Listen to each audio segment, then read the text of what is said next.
नमस्कार, मैं डॉक्टर रक्षा मेहता आपके अपने YouTube चैनल हिंदी भाषा ज्ञान में आप सभी का स्वागत करती हूँ। कक्षा 10वीं पाठ्यक्रम ब CBSE के क्विक सीरीज के अंतर्गत आज मैं आपके सामने विवरण देने वाली हूँ आपकी पाठ्य पुस्तक संचयन, जो कि एक पूरक पुस्तक है, के पहले पाठ हरिहर काका का। इसके लेखक का नाम है मिथिलेश्वर।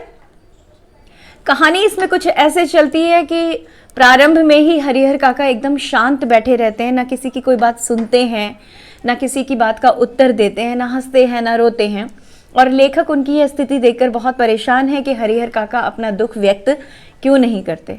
तो मनुष्य के जीवन में कभी ऐसी स्थिति आ जाती है, रोने के लिए भी और दुख अभिव्यक्त करने के लिए भी थोड़ी समझ की, थोड़ी सोच की, थोड़ी जागृति की, थोड़ी चेतना की आवश्यकता होती है। लेकिन जब आप अपने आसपास से, अपने परिवार से, अपने मित्रों से, अपने समाज से इतने परेशान हो जाते हैं कि आपका मन इतना दुख में डूब जाता है कि आपके पास अपने दुख को अभिव्यक्त करने के लिए शब्द समाप्त हो जाते हैं, तो हरिहर काका उस स्थिति में थे। और उस स्थिति में वे पहुंचे क्यों थे, इस पर चर्चा लेखक ने आगे की है पाठ में। हरिहर काका के परिवार में उनके 3 भाई थे और उनके एक बड़े भाई और 2 छोटे भाई थे। हरिहर काका की पत्नी नहीं थी, कोई संतान नहीं थी, उनका कोई नहीं था संसार में उनके भाइयों और उनके परिवार के अलावा। और उनकी जो 60 बीघा खेत थे परिवार के, जिसके हिसाब से 15 चक्को 60, 15-15 बीघा हर भाई के हिस्से में आने थे। सारे भाइयों को लालच था कि 15-15 बीघा खेत हरिहर काका अपने हिस्से के 15 बीघा खेत उनके नाम कर दें, जो हरिहर काका बिल्कुल नहीं करना चाहते थे, क्योंकि उन्होंने आस पड़ोस में देखा था कि जिन बूढ़े बुजुर्गों ने अपनी ज़मीन, अपनी जायदाद अपने बच्चों के नाम या अपने अपनों के नाम कर दी थी, उन लोगों को बचे हुए जीवन में काफ़ी कष्ट सहना पड़ा था।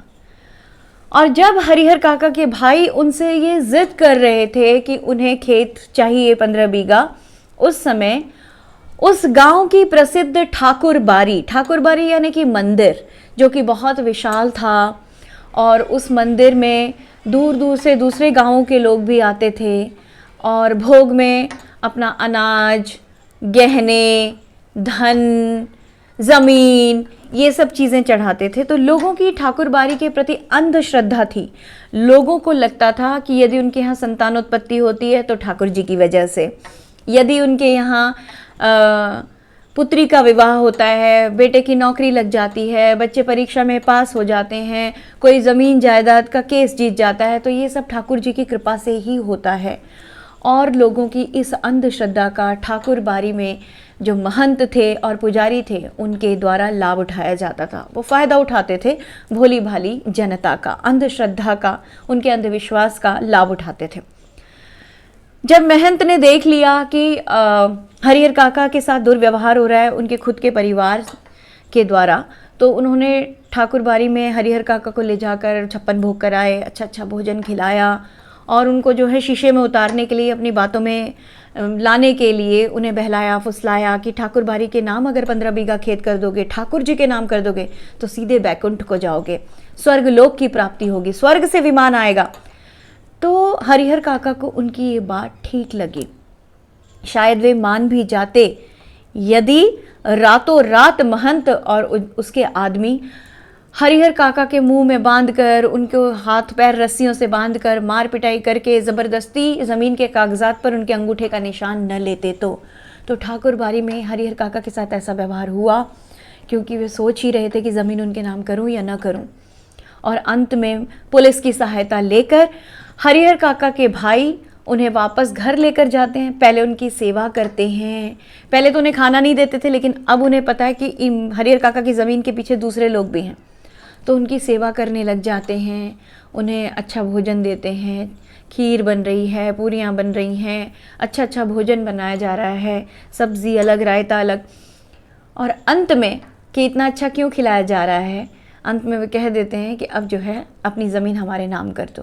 और जब हरिहर काका मना कर देते हैं, ठाकुरबाड़ी से वो वैसे ही परेशान हो चुके थे, तो अंत में जब वो मना कर देते हैं तो भाई जो हैं आक्रामक हो जाते हैं और उन्हें कहते हैं कि यदि ज़मीन के कागजात पर अंगूठा नहीं लगाया तो उन्हें भाइयों द्वारा ज़मीन में गाड़ दिया जाएगा और किसी को पता भी नहीं चलेगा।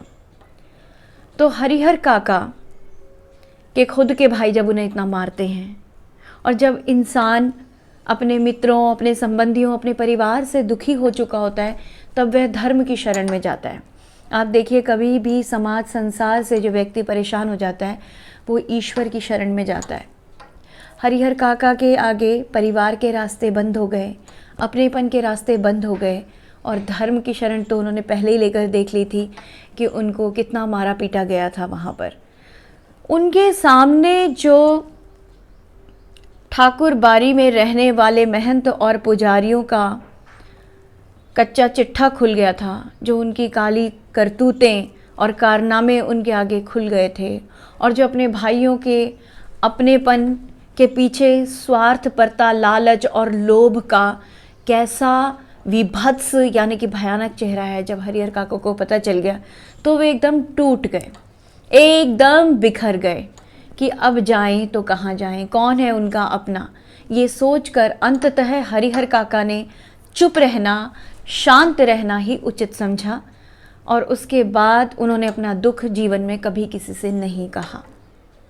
तो इस पाठ से मुख्य रूप से दो ही प्रश्न बनते हैं। एक, पारिवारिक संबंधों पर, खून के रिश्तों में छिपी हुई स्वार्थपरता, जिसे आप हरिहर काका से जोड़ेंगे जैसा आपको अभी समझाया। और दूसरा प्रश्न बनता है इस पाठ से धर्म पर, कि धर्म के नाम पर लोगों को कैसे ठगा जाता है, कि धर्म का पर्दाफाश इस पाठ में किस प्रकार किया गया है। तो वहाँ पर आप बात करेंगे ठाकुर बाड़ी और महंत और पुजारियों का हरिहर काका के प्रति व्यवहार, इसकी आप चर्चा करेंगे। तो इस प्रकार हम लोगों ने बहुत ही जल्दी हरिहर काका पाठ को समझ लिया है। उम्मीद है आप समझे होंगे और अपनी बुद्धि से अपनी रचनात्मकता का प्रयोग करते हुए आप उत्तर लिखने में सक्षम और सफल होंगे। तो यहीं पर इस वीडियो को विराम देती हूँ। अगले पाठ के साथ मैं पुनः उपस्थित होंगी। तब तक के लिए सीखते रहिए, सिखाते रहिए। नमस्कार।